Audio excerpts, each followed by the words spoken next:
Philippe Hoffman, excusez-nous, on vous prend un petit peu en retard, mais Bonjour. c'est pas grave. Bonjour.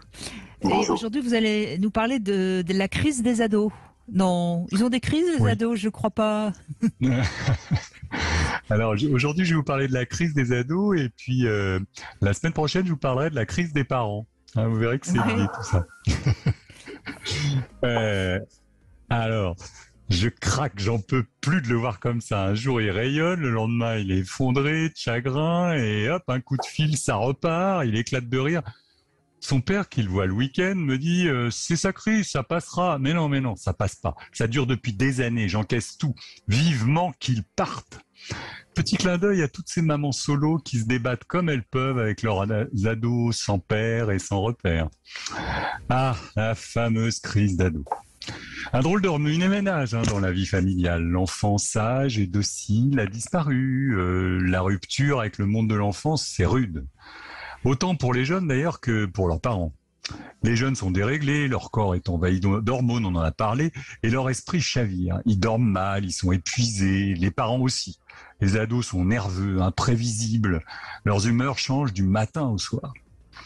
Depuis des décennies, on nous parle de crise en tout genre, économique, sociale, familiale, conjugale, de l'autorité et maintenant de l'identité sexuelle. Ça n'arrête pas. Les jeunes sont toujours au creux de ces crises de civilisation. Mais est-ce que c'est bien la jeunesse ou la société qui va mal? Pour les psys, la métamorphose totale, physique, psychique, cognitive, sociale, c'est un truc volcanique. Un mélange explosif de pulsions sexuelles et agressives. Tout est réuni pour que ça pète. Pour éviter l'éruption, les jeunes mettent en place ce qu'on appelle des mécanismes de défense. Ils râlent, s'opposent, régressent, mangent chalement, puent, lâchent leur passion et leur jeu d'enfant. Et pour affirmer leur identité un peu floue, ils se détachent du monde des adultes, ils s'inventent des codes, ils se collent à leurs semblables. En groupe, ils se Donc sentent en moins fait, étranges.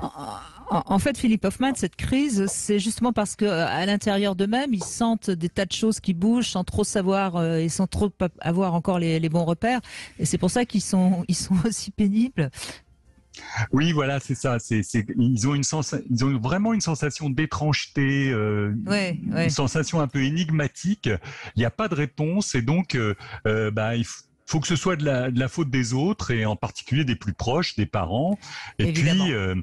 en même temps, en faisant ça, ils font comme tous les autres et tous leurs copains et leurs copines et ils fondent leur génération, quoi. Mmh, En mmh. fait, ils quittent le long fleuve tranquille de l'enfance pour se lancer dans les rapides. Ils ont aucune visibilité, mais ils ont une envie irrépressible de se lancer. Il faut résister pour exister.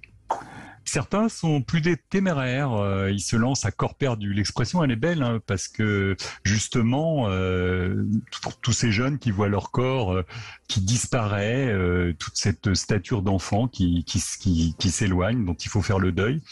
Et derrière l'excitation de l'aventure, il y a tout de même un sentiment de perte et d'abandon. Il faut faire le deuil de l'enfant, mais aussi du maternage qui va avec. C'est pas si facile. Intérieurement, ça crée une tension terrible. C'est ce que les psys appellent la conflictualité psychique. C'est-à-dire, il y a un conflit dans le Mmh. psychisme. Alors, c'est insupportable. L'ado, il tente de s'en libérer en rejetant toutes les fautes sur ses proches. Mais là encore, il est rattrapé par la culpabilité et aussi la honte. J'insulte ma mère, mais au fond, je l'aime. J'espérais tant grandir et en fait, je deviens horrible. Chez une minorité d'entre eux, ça peut mal tourner. Il y a des comportements extrêmes, évidemment. Alors bon, c'est plutôt 10 à 20% d'entre eux, c'est déjà beaucoup, mais c'est pas la majorité. Une mise en danger de soi, des autres, des provocations, des refus scolaires, des conneries répétitives. On retrouve toute la panoplie du mal-être adolescent. Chez les garçons, qui s'extériorisent un peu plus, c'est l'agressivité, l'échec scolaire, les fugues, les drogues, les violences physiques et sexuelles. Chez les filles qui sont plus intériorisées, c'est la dévalorisation, l'attaque du corps, scarifié, amaigri, boursouflé, des excès sexuels, des excès toxiques aussi, et même parfois des suicides plus fréquents chez les filles. Tout cela est très inquiétant. Les filles se suicident plus que les garçons. Ah bah incontestablement, quand aux urgences vous avez pour les tentatives de suicide, vous avez 200 000 tentatives de suicide par an de filles pour même pas 10 000 de garçons quoi. Donc C'est pas vrai. C'est marrant, j'aurais pas du tout imaginé qu'il y avait une telle différence. Vous l'auriez imaginé, Bruno Ponsard? Vous étiez, Oui, vous étiez peut-être au tout à courant, fait. vous? Tout à fait. Le FI va passer à l'acte. Alors, dans ces 200 000, la plupart sont ce qu'on appelle des tentatives d'appel, c'est des appels au secours, et on fait en sorte de mal se suicider parce qu'en fait, on veut inconsciemment qu'on s'occupe de soi, mais c'est vrai que les filles sont beaucoup plus dans la scarification et dans l'automutilation que les garçons. D'accord. Ouais. Alors, il y a aussi de très rares jeunes qui sont aujourd'hui sont plus rares, hein, très sages, dociles. On dit qu'ils font une adolescence blanche. Eux, ils restent soumis au désir des parents d'en faire des petits jeunes parfaits. Ils obéissent totalement, ils deviennent des gentils petits objets de désir et après, ils deviennent des adultes très névrosés. Ils se révolteront bien plus tard, à 40 ans, en explosant leur petite vie rangée pour en découvrir une autre, plus aventureuse et peut-être plus dangereuse. En fait, chaque jeune, à sa manière, discrète ou caricaturale, traverse une crise.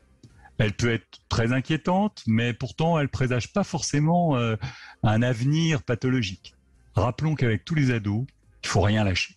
Par leur provocation, ils testent la solidité des liens affectifs et ils ont un immense besoin de sécurité que les parents sont les plus à même de leur apporter.